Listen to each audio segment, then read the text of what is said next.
Hello, we're coming from Kanab, Utah, where we are sitting in Jacob Hamblin Park. I want to talk a little bit about Jacob Hamblin, even though he wasn't family. Jacob Hamblin was known as the apostle to the Indians. He wasn't really an apostle, but he was a settler who had talents and abilities that he showed right away to learn languages and to interface with the cultures of the peoples that lived in all parts of Utah.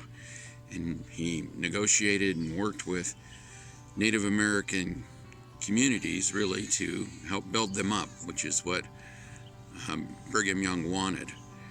In this area of Kanab, he came around the mid-1860s, and he came because there were various groups of Indians that were here who were struggling, and he wanted to help them with things like water and growing crops, and of course teaching them the gospel.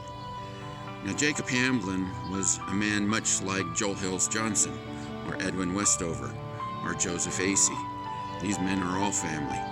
They had in common not only their faith, but they had talents and abilities that allowed them to build up the church in these very remote and desolate places. Jacob Hamblin, of course, was known to all of these men.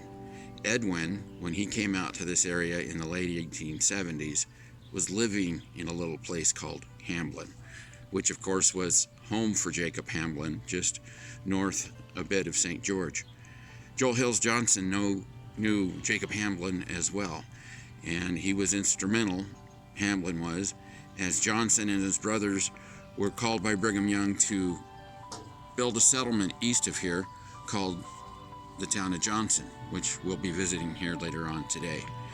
So Hamblin and Joel Hills Johnson and Edwin Westover and Joseph Asays had kind of a convergence of sorts right here in Kanab. Now, when Damon and I planned this trip, we wanted to stay in Kanab only because it was close to where we knew where Joel Hills Johnson and Edwin were buried. We didn't know any of this other stuff, but we're glad that we stayed here so that we can learn this history and understand why they were here in such a desolate place.